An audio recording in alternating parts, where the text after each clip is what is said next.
They took his eyes, but they couldn't take his purpose.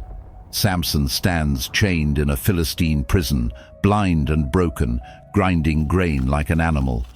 His enemies walk past and laugh. They mock the God he once served. They celebrate his downfall as proof their gods are stronger. But what they don't see is that his hair is growing back. And something else is growing too. Something deeper than muscle. Something he lost long before they ever gouged out his eyes. This is the man who once tore lions apart with his bare hands, who carried city gates on his shoulders, who made kings tremble and armies flee, the strongest man who ever lived. And just when it seemed his story was over, God was only beginning. Samson's greatest battle was never against the Philistines. It was against himself, against pride, against desire, against the quiet compromises that cost him everything. He thought strength meant power. He was wrong. This is the story of how he fell, how he lost everything that made him legendary, and how God met him in the ruins, how shame became glory, how surrender became the truest strength of all. Samson was set apart for God from birth, a Nazarite with a divine calling. But his journey began long before he was born, in the darkness of a nation that had forgotten its God.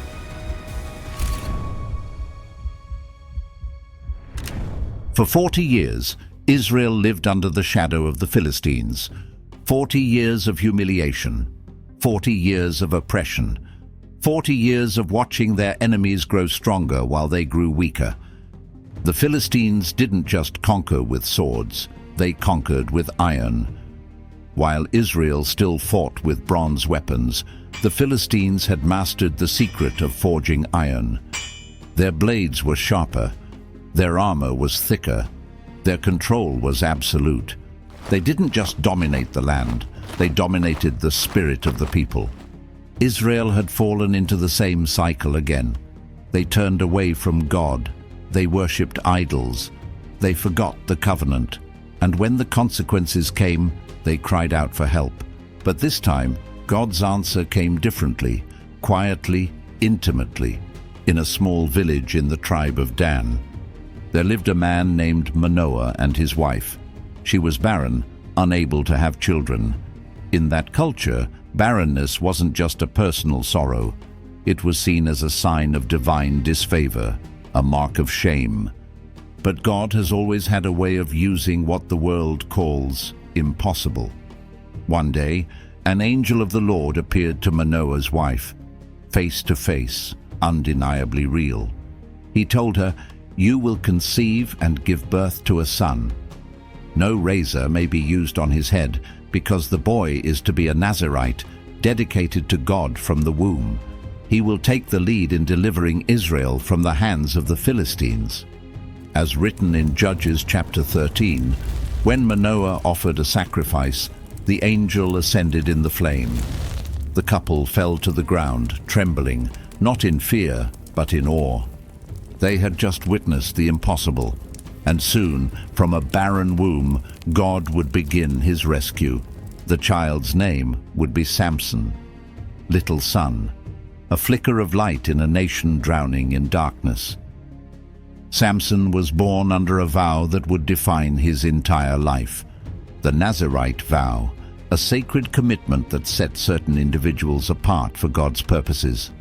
3 simple rules: no wine or strong drink, no contact with anything dead or unclean, and no razor could ever touch his head. These weren't arbitrary restrictions. They were symbols of consecration, of separation, of complete dependence on God. Samson's strength didn't come from his muscles, it came from his calling, from the Spirit of the Lord that rested on him because of his dedication to God. His parents raised him with this truth. They reminded him that he wasn't like other boys, that his life had a purpose woven into it before he even took his first breath. And as he grew, so did the evidence of God's favor. The Spirit of the Lord began to stir in him. There were moments, brief, powerful moments, when something beyond human ability would surge through his veins. a glimpse of what he was meant to become. He was called to be a deliverer, a judge, someone who would push back the darkness that had covered Israel for 40 years. But here's what no one could have predicted. God gave him strength to shake nations, but he didn't give him immunity from temptation. Samson had the power to tear apart lions, but he couldn't always control his own desires. He could break chains with his hands, but he struggled to break the chains around his heart. From the very beginning, there was a tension in his life, a battle between the divine calling on his shoulders and the human weaknesses that lived in his chest.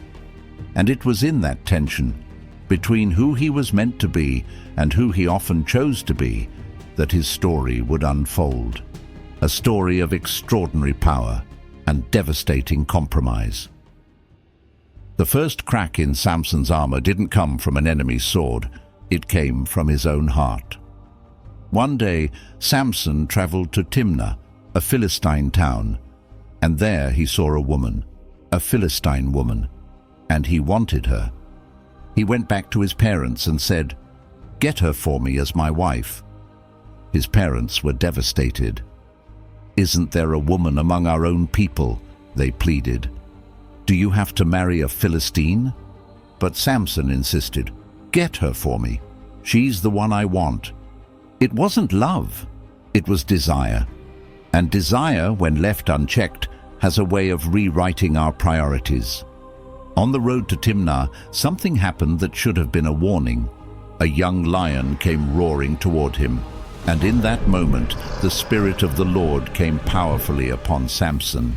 He tore the lion apart with his bare hands as easily as someone might tear a piece of cloth. It was a demonstration of divine strength, a reminder of who he was and what he carried. But later, when Samson passed by that same spot, he saw something strange. Inside the carcass of the lion, bees had made a hive, and there was honey. He reached in, took the honey, ate it, even gave some to his parents. It seems small, doesn't it? Just honey, just a little sweetness from something dead. But it wasn't small. It was a violation of his vow, contact with a dead body, forbidden for a Nazirite. And he didn't just break the vow, he hid it. He didn't tell his parents where the honey came from. This is how great downfalls begin. Quietly, in the shadows of small compromises, we convince ourselves don't matter. Samson tasted the sweetness, and he convinced himself the cost was worth it.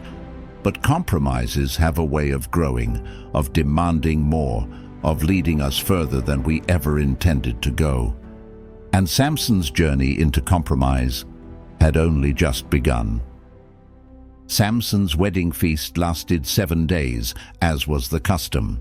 And during that celebration, his pride began to show itself in ways that would cost him dearly. 30 Philistine men were assigned to be his companions during the feast. And Samson, confident in his secret strength, decided to make a wager. He crafted a riddle based on his encounter with the lion. Out of the eater, something to eat. Out of the strong, something sweet. The bet was high. If they could solve it within 7 days, Samson would give them 30 linen garments and 30 sets of clothes. If they couldn't, they would owe him the same. It was a game, a display of intellectual superiority to match his physical dominance. But the Philistines couldn't solve it. And as the days passed, their frustration turned to anger. On the 7th day, they went to Samson's bride with a threat.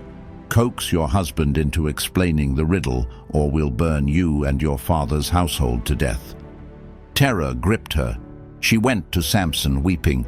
"You hate me. You don't really love me. You've given my people a riddle, but you haven't told me the answer." For days she pressed him, manipulated him, accused him of not loving her. And finally, worn down by her tears, Samson told her the answer. She immediately told the Philistines.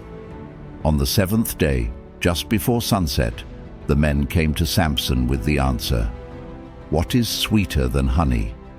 What is stronger than a lion? Samson knew instantly what had happened. Betrayal burned in his chest. "If you had not plowed with my heifer," he said bitterly, "you would not have solved my riddle."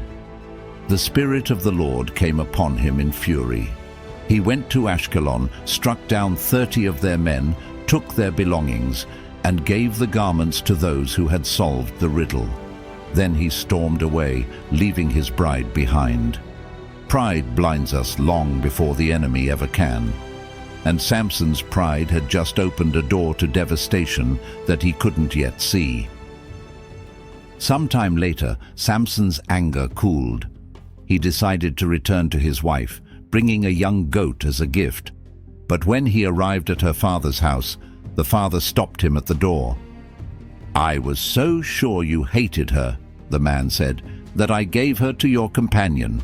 But her younger sister is more attractive. Take her instead." The words hit Samson like a blow. Not just rejection, replacement. His wife, given to another man, his friend, one of the 30 who had betrayed him with the riddle. And something inside Samson snapped.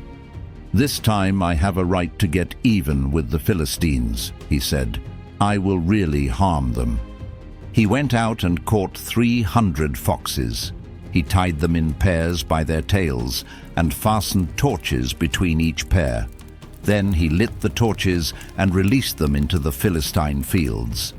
The foxes ran in panic, spreading fire everywhere they went. The wheat fields burned. The vineyards turned to ash.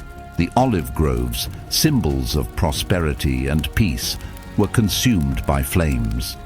The Philistines lost everything, their harvest, their livelihood, their future. When they discovered it was Samson who had done this, because his wife had been given to another, they didn't retaliate against him. They retaliated against her. They went to her father's house and burned them both alive. When Samson heard what they had done, grief collided with rage. The woman he had wanted, the woman who had betrayed him, was now dead because of him. He attacked the Philistines with such ferocity that the Bible simply says he slaughtered many of them.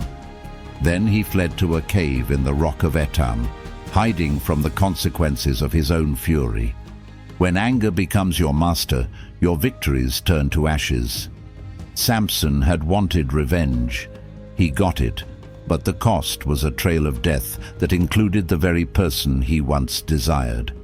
And the worst part, he was more isolated than ever, alone in a cave, hunted, hated by his enemies and misunderstood by his own people. The deliverer had become the destroyer.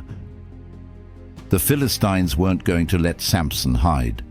They marched into Judah with their armies, demanding that Israel hand over the man who had caused so much destruction. And here's where the story takes a heartbreaking turn. 3,000 men of Judah, Samson's own people, went to the cave where he was hiding. Not to protect him, not to stand with him, but to bind him and hand him over to the enemy. "Don't you realize the Philistines are ruling over us?" they said. "What have you done to us?" Samson looked at them, the very people he was called to deliver. And they were treating him like the problem. "I merely did to them what they did to me," he replied. But they didn't care about justice. They cared about survival, about keeping the peace, about not rocking the boat. "We've come to tie you up and hand you over to the Philistines," they said. Samson made them promise only one thing: "Swear to me that you won't kill me yourselves." They agreed. They bound him with 2 new ropes and led him out of the cave like a criminal. When the Philistines saw him approaching, they shouted in triumph. Their enemy, captured, bound, powerless. But then something happened. The Spirit of the Lord came powerfully upon Samson. The ropes on his arms became like charred flax. They snapped and fell away as if they were nothing. Samson looked around and saw the jawbone of a donkey lying on the ground. He grabbed it, and what followed was a massacre. 1,000 Philistines fell that day. 1,000 men struck down by a weapon that should have been worthless. When it was over, Samson named the place Ramath-lehi, Jawbone Hill. He had been bound by men, but freed by God's purpose, rejected by his own people, but empowered by the Spirit. God can turn what's discarded into a weapon of victory. Even when everyone else has given up on you, he hasn't. But victory came with a cost, and Samson was about to learn what true dependence really meant. After the battle, Samson stood among the bodies of 1,000 men. His chest heaved. His hands still gripped the jawbone. The adrenaline began to fade, and then he felt it. Thirst. Not just ordinary thirst, the kind that makes your throat close, that makes your vision blur, that reminds you how fragile you really are. He had just experienced supernatural strength, divine power flowing through him like a flood. And now, in the silence after the storm, he was dying of thirst. Samson cried out to God, "You have given your servant this great victory. Must I now die of thirst and fall into the hands of the uncircumcised?" It was a prayer of desperation, of humility, of total dependence. And God answered. As written in Judges chapter 15, God opened up the hollow place in Lehi, and water came out of it, straight from the rock itself. Samson drank, his strength returned, his spirit revived, and he named that place En-Hakkore, Spring of the Caller, a memorial to the moment when God met his need in the wilderness. This is what Samson needed to remember, what we all need to remember. Strength without dependence is just pride waiting to collapse. Power without prayer is a foundation built on sand. Only the thirsty learn what grace really tastes like. For a moment, Samson understood. God wasn't just the source of his strength. He was the source of his survival, his breath, his very life. But moments of clarity don't always last, and the next chapter of Samson's story would reveal just how quickly he could forget what he learned in the wilderness. Years passed. Samson continued to judge Israel. His reputation grew, his legend spread. But his spiritual vision, that was fading. One day Samson went to Gaza, a major Philistine city deep in enemy territory. And there he went to see a prostitute. It was reckless, arrogant, a man set apart for God, seeking pleasure in the arms of the enemy. Word spread quickly. Samson is here. The Philistines saw their opportunity. They surrounded the place and lay in wait at the city gate all night. At dawn, they whispered, "We'll kill him." They thought they had him trapped, cornered, finished. But at midnight, Samson got up. He walked to the city gates, the massive doors that protected Gaza. Gates that would take multiple men to move. Gates that symbolized the city's strength and security. And he tore them off their hinges. Not just the doors, the doorposts, the bar, everything. He lifted them onto his shoulders and carried them to the top of the hill that faces Hebron, miles away. It was a statement, a display of dominance, a mockery of Philistine power. The man was unstoppable, untouchable, invincible, or so it seemed. But here's the tragedy. Samson could lift the gates of Gaza, but he couldn't lift the weight of his own desires. He could tear down the strongholds of cities, but he couldn't tear down the strongholds in his own heart. His strength was still supernatural, but his choices were becoming increasingly carnal. He was winning battles, but losing the war within himself, and he didn't even realize it. Pride has a way of blinding us to our own vulnerabilities, of convincing us that because we're strong in one area, we're invincible in all areas. Samson was about to learn the hardest lesson of his life, because the enemy he couldn't defeat wasn't waiting behind city gates. She was waiting in the valley of Sorek, and her name was Delilah, and she would do what armies could not. Samson fell in love with her. Or at least, he thought it was love. Maybe it was obsession. Maybe it was loneliness. Maybe it was the same pattern that had marked his entire life, desire overruling discernment. The Philistine rulers saw their opportunity. They came to Delilah with an offer: 1,100 shekels of silver from each of them if she could discover the secret of Samson's strength. It was a fortune, enough to secure her future forever, and so she began her work. "Tell me the secret of your great strength," she whispered. "How could someone tie you up and subdue you?" Samson played with her. He lied. "Tie me with 7 fresh bowstrings that have not been dried," he said. She did. The Philistines hid in the room. She cried out, "Samson, the Philistines are upon you." He snapped the bowstrings like thread. They still didn't know. She tried again. "You made a fool of me. Now tell me how you can be tied." "Tie me with new ropes that have never been used," he said. She did. Again the Philistines waited. Again she cried out. And again Samson broke free effortlessly, a third time. "You've made a fool of me again. Tell me how you can be tied."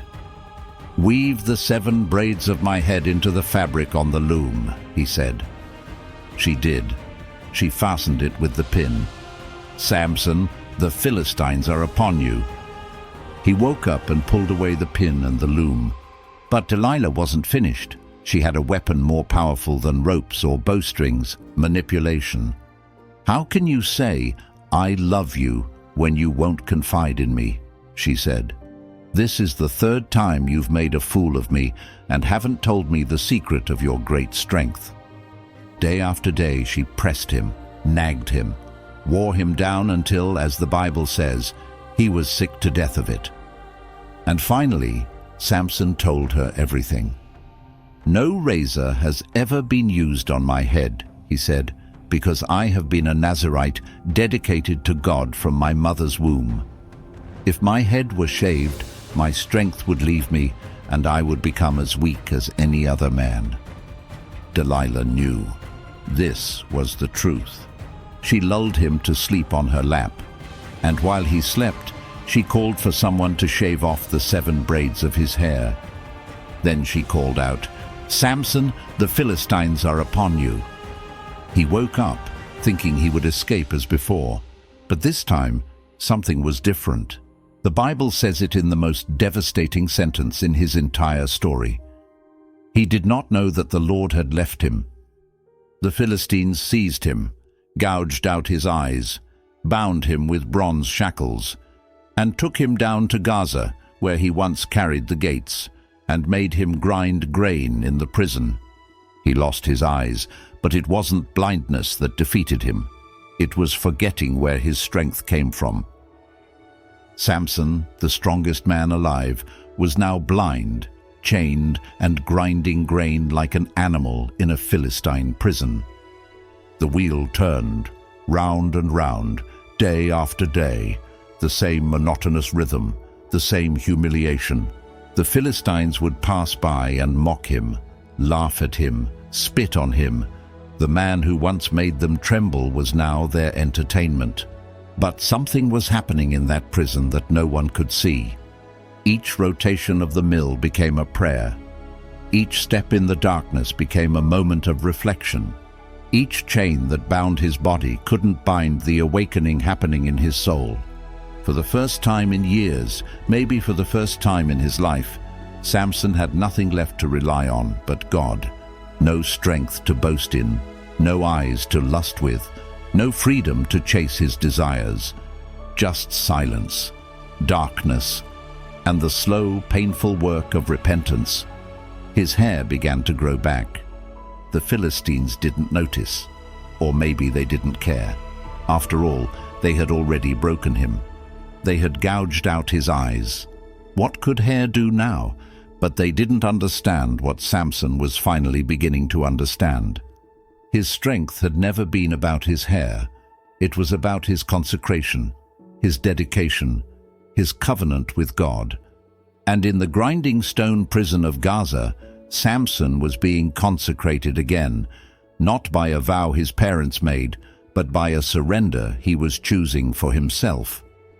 The man who once saw everything with his eyes was now seeing for the first time with his heart. Meanwhile, the Philistines were preparing a celebration, a great festival to honor their god Dagon. "Our God has delivered Samson, our enemy, into our hands," they declared. They gathered by the thousands, rulers, warriors, men and women, filling the temple of Dagon. 3,000 people crowded onto the roof alone, watching and celebrating below. And in the midst of their triumph, someone had an idea. "Bring out Samson! Let him entertain us." So they brought him out of the prison, the blind judge, the broken deliverer, the man who once carried city gates now stumbling between the pillars of their temple. They laughed, they mocked, they celebrated their God's victory over the God of Israel. But what they didn't know, what they couldn't see, was that God wasn't finished with Samson.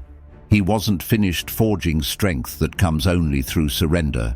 He wasn't finished writing redemption into the story of a man who had lost everything. The Philistines thought they were watching Samson's end. They had no idea they were about to witness the beginning of his legacy, because the weakest moment of Samson's life was about to become the most powerful. The temple of Dagon was packed, wall to wall, shoulder to shoulder, 3,000 people on the roof alone, all gathered to celebrate what they believed was the ultimate victory of their God over the God of Israel. And there, in the center of it all, stood Samson, blind, chained, a spectacle for their amusement. They made him perform, made him dance, made him stumble. The laughter echoed off the stone walls. But Samson wasn't thinking about the crowd, he was thinking about the pillars. He turned to the servant who was guiding him and said quietly, "Put me where I can feel the pillars that support the temple, so that I may lean against them." The servant, seeing no harm in it, positioned him between the two central pillars, the load-bearing columns that held the entire structure. Samson reached out. His hands found the cold stone. He felt the weight of the temple resting on these pillars, thousands of lives suspended above him. And then he prayed, not a prayer of vengeance, not a cry of bitterness, but a prayer of surrender. "Sovereign Lord, remember me. Please, God, strengthen me just once more, and let me with one blow get revenge on the Philistines for my 2 eyes." It was the prayer of a broken man who had finally learned that strength doesn't come from what we can do, but from what God can do through us when we surrender everything. The Spirit of the Lord, silent for so long, returned. Samson braced himself. He pushed with everything he had, not the strength of his arms, but the strength of God flowing through him one final time. "Let me die with the Philistines," he whispered. And he pushed. The pillars cracked, the stone groaned, and then, in a deafening roar, the entire temple collapsed. The roof caved in, the walls crumbled, 3,000 people fell in an instant. The rulers of the Philistines, the very men who had orchestrated his downfall, were crushed under the weight of their own celebration. And Samson, the blind judge who had lost everything, died in the rubble. But here's what the Bible tells us. Thus he killed many more when he died than while he lived. In his death, Samson accomplished what he failed to accomplish in all his years of strength, not through pride, not through power, not through conquest, but through surrender. The man who lost everything found his true strength only when he let go, when he stopped relying on himself and finally, completely, depended on God. His final act wasn't about revenge, it was about redemption. It was about a God who can take our greatest failures and turn them into his greatest victories. Samson's body was recovered by his brothers. They brought him back and buried him between Zorah and Eshtaol in the tomb of his father Manoah. He had judged Israel for 20 years. But his legacy would last far longer than that, because in the end, it wasn't really about him. It was about the God who never gave up on him. Samson's story is paradoxical. It's a warning and a promise wrapped together. A warning about the cost of compromise, about how small choices lead to devastating consequences, about how even God-given gifts can be squandered when we place our desires above our calling. But it's also a promise that God's calling isn't cancelled by our failure, that his purpose isn't derailed by our weakness, that even in our deepest shame, redemption is still possible. Samson's blindness wasn't his end. It was the beginning of true vision. In the darkness, he finally saw what he had missed his entire life. That strength without surrender is just weakness disguised. That power without dependence is a foundation built on sand. He spent years fighting enemies, but his greatest battle was always internal, against pride, against lust, against the belief that he could carry God's calling without actually walking with God. And when he lost everything, his eyes, his freedom, his reputation, he finally found what he had been looking for all along: purpose, peace, the presence of God. Centuries later, the writer of Hebrews would list Samson among the heroes of faith, because in the end, despite every failure, he surrendered. There's a shadow of something greater in Samson's final act, a man stretching out his arms in death to defeat the enemy, giving his life to save his people. It echoes forward to another man, another sacrifice, another moment when weakness became the pathway to victory. Jesus, stretched out on a cross, arms wide, defeating sin and death through surrender. Samson's life points us to a deeper truth. God's strength is perfected in our weakness. His glory shines brightest when we stop pretending we have it all together and finally admit we need him. What if the moments you regret most are the very ones God can use to reveal his greatest strength in you? What if your darkest chapter isn't the end of your story, but the place where redemption begins? Samson teaches us that it's never too late, that God can meet us in the prison, in the chains, in the grinding stone monotony of our failures, and he can still do something beautiful. Samson's journey took him from strength to failure, from sight to blindness, from pride to surrender. But it didn't end in defeat. It ended in redemption. Maybe you're in your own Gaza right now, chained by regret, blinded by shame, grinding through the same painful rhythms, wondering if God can still use you after everything you've done. Samson's story is your reminder that he can, that your past doesn't disqualify you, that your weaknesses don't surprise him, that the moments you thought disqualified you from his purpose might actually be the very place where his strength begins. God didn't write Samson off when he failed. He met him in the prison, restored him in the darkness, and gave him one more chance to fulfill his calling. Through surrender, the very thing his pride had refused. And he'll do the same for you. If this message spoke to you, if it reminded you that redemption is still possible, share it with someone who needs to hear it, someone who's still trying to stand again, someone who thinks it's too late for them, because you never know, your act of faith might be exactly what lifts another person's soul.